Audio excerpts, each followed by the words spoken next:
Welcome to the second part of the story. I hope you liked the first part. If you didn't watch it, then check out description. Skylines Studio. Representatives, the treasure of Black Phantom. Let me take you to this journey.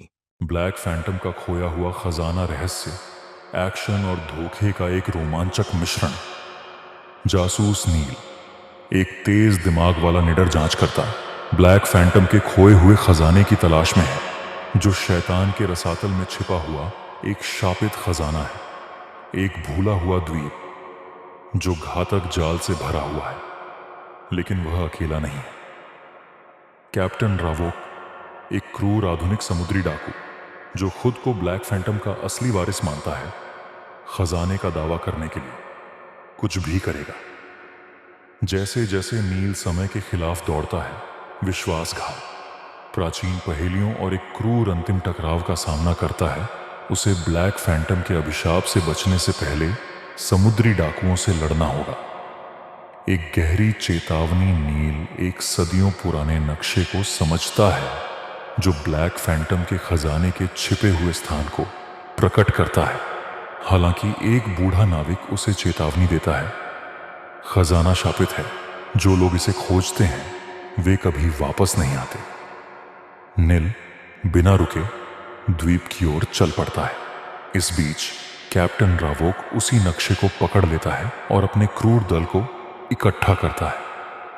उसे लगता है कि वह असली वारिस है और वह अपने जन्म सिद्ध अधिकार को पाने के लिए किसी भी हद तक जा सकता है।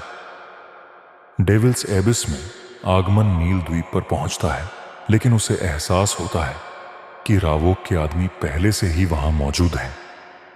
अपनी जासूसी प्रवृत्ति का इस्तेमाल करते हुए वह चुपके से उनका पीछा करता है और पाता है कि खजाने के कक्ष का प्रवेश द्वार एक जहाज के मलबे में दबे गैलियन के नीचे छिपा हुआ है, जो अब बेलों से लदा हुआ है।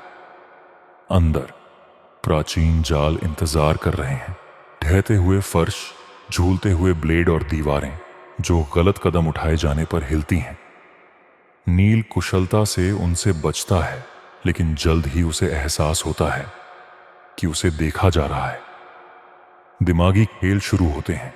नील एक विशाल भूमिगत गुफा में पहुंचता है, जहां खजाना होने की बात कही जाती है। लेकिन आगे बढ़ने से पहले उसे पत्थर की दीवारों पर उकेरी गई एक जटिल पहेली को सुलझाना होगा। वह समय रहते इसे समझ लेता है और एक छिपे हुए मार्ग को खोल देता है। अचानक रावोक उस पर घात लगाता है, लेकिन उसे मारने के बजाय रावोक दिमागी खेल खेलता है।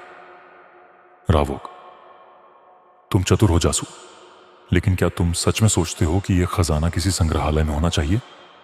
यह शक्ति है, वह शक्ति जिसका मैं हकदार हूं। वह नील को एक सौदा पेश करता है, साथ मिलकर काम करो और किस्मत को आपस में बांट लो। नील मना कर देता है, यह जानते हुए कि रावोक उसे पहला मौका मिलते ही धोखा देगा। एक घातक लड़ाई छिड़ जाती है। विश्वासघात और अंतिम मुकाबला। लड़ाई के दौरान गुफा ढहने लगती है, जिससे एक छिपा हुआ कक्ष दिखाई देता है, जो सुनहरे कलाकृतियों और ब्लैक फैंटम के कंकालों से भरा हुआ है। रावोक का दाहिना हाथ ब्लेड उसे धोखा देता है, रावोक को एक तरफ धकेल देता है और खजाना अपने लिए ले लेता है। लेकिन जिस क्षण ब्लेड शापित सुनहरी खोपड़ी को छूता है, पूरी गुफा हिंसक रूप से हिलती है और भूतिया फुसफुसाहट हवा में भर जाती है। अभिशाप वास्तविक है।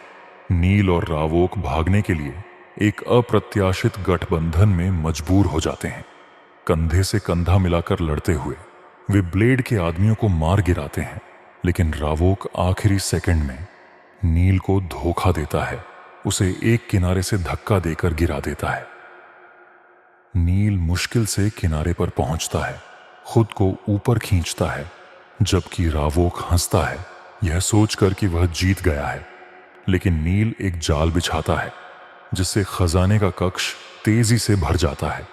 रावोक खजाने को जाने देने से इनकार करते हुए गहराई में बह जाता है और अंधेरे में गायब हो जाता है।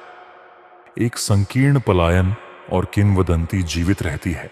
नील मुश्किल से बच पाता है क्योंकि पूरी गुफा ढह जाती है, जिससे खजाना हमेशा के लिए बंद हो जाता है।